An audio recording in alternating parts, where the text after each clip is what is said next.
When you compress your eating into a single focused window, a protocol often called OMAD, or 1 meal a day, you aren't starving. You are flipping a switch that most modern humans have never touched. Imagine a warehouse where delivery trucks never stop arriving. The manager is screaming, boxes are piling up, blocking the exits, and the roof is leaking because no one has time to fix it. This isn't just a metaphor. This is your body on 3 meals a day. Now, imagine what happens when you finally lock the doors and stop the trucks. For the first time in years, the cleaning crew comes out. Today, we are looking strictly at the physiology of what happens when you stop eating. We're going to walk through the 23-hour timeline, hour by hour, so you can understand exactly why waiting for that one meal might be the single most powerful decision you make for your health. Let's start the clock. First hours 0 to 4. The clock starts the moment you put down your fork from your last meal. For the first 4 hours, you are physically full. Your system is flooded with energy. Your stomach is churning, breaking down proteins into amino acids and turning carbohydrates into glucose. This enters your bloodstream, and your pancreas responds by releasing insulin. Insulin is the key player here. You need to think of insulin as a one-way valve. When insulin is high, energy flows into your cells. It is impossible for energy to flow out. As long as insulin is circulating in your blood, your fat cells are locked vaults. You cannot burn body fat in this phase. It is biologically impossible. During these first 4 hours, your body is prioritizing immediate energy. It uses what is in the blood. If there is excess, and in a modern diet, there is almost always excess, insulin takes that extra sugar and packs it into the liver and muscles as something called glycogen. Think of glycogen as your wallet. It's easy cash, accessible but limited. You feel fine here. This is normal, but nothing special has happened yet. Hours 4 to 12. Now we move into the zone where most people give up. Around hour 6 or 8, your blood sugar begins to normalize. The massive influx of energy from your meal is gone. The warehouse is quiet. The insulin, that busy manager, starts to clock out. This is where your brain sends a signal. Hey, the easy cash in the wallet is running low. This is ghrelin, the hunger hormone. It spikes. You feel that rumble in your stomach. You might feel a little irritable. This is the moment most people mistake for starvation. They think, oh no, I'm shaky, I need to eat. But you aren't starving. You are just addicted to the easy fuel. Your body is like a car that has only ever run on high-octane gasoline, and now it's being asked to switch to the backup battery. It stutters. If you push through this, a fascinating shift occurs. Your liver realizes no new food is coming, so it opens up the glycogen wallet. It starts breaking down stored sugars to keep your blood glucose steady. You aren't losing muscle. You aren't dying. You are simply using the cash you saved for a rainy day. Now entering 12 hour. At this stage, your glycogen stores, that easy cash, are dropping to critical lows. Now, the body has a choice. It can shut down, or it can unlock the vault. Since you are a survival machine designed to hunt for days without food, your body unlocks the vault. Insulin drops to its lowest baseline level. This is the signal your biochemistry has been waiting for. With insulin out of the way, the enzyme hormone-sensitive lipase activates. This enzyme is the key that unlocks your fat cells. For the first time in perhaps days or weeks, your body begins to draw energy effectively from your adipose tissue. You are no longer running on the bagel you ate yesterday. You are running on you.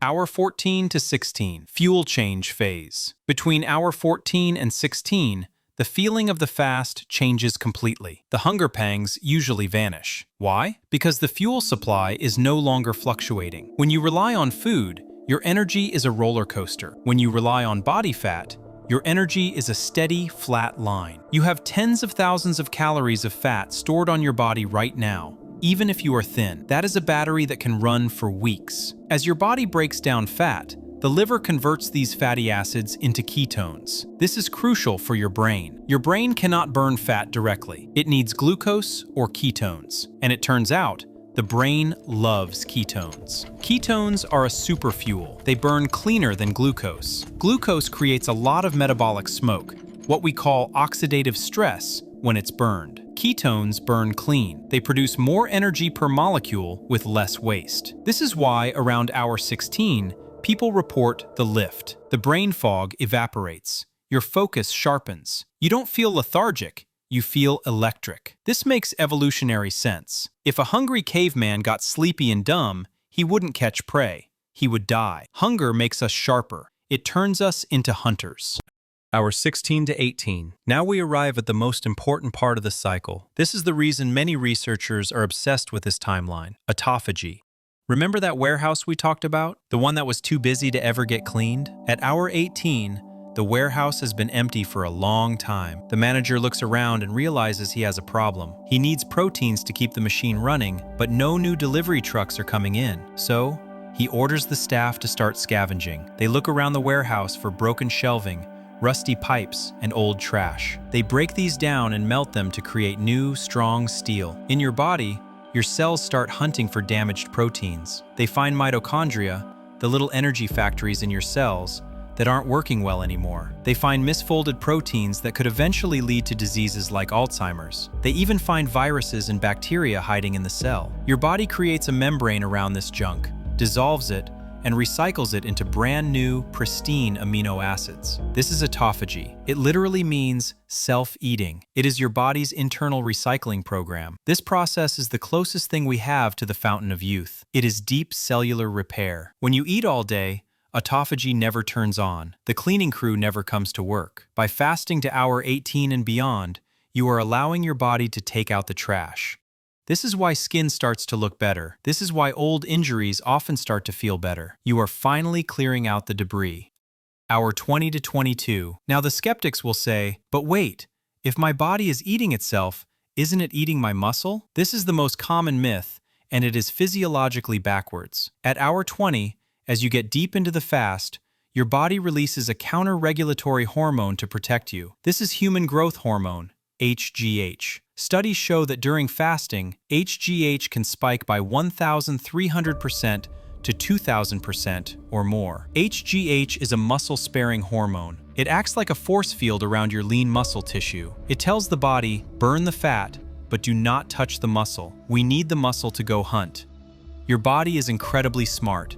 It is not going to burn your furniture, your muscles, to heat the house when you have a shed full of firewood, your body fat, right outside. It burns the fat first. This unique combination, high HGH and low insulin, is a state you rarely find in nature outside of fasting. It creates an environment where you preserve muscle while stripping off fat rapidly.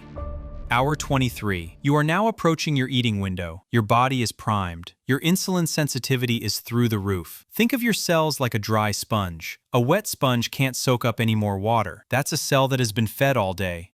But a dry sponge, a fasted cell, is ready to absorb. Your digestive system has had a 23-hour rest. The inflammation in your gut lining has had time to settle. The bad bacteria in your gut, which thrive on constant sugar, have been starved back, while the resilient good bacteria remain. You are running on pure fat. Your brain is lit up on ketones. Your cells have recycled their waste. Your growth hormone is peaking. You are not weak. You are optimized.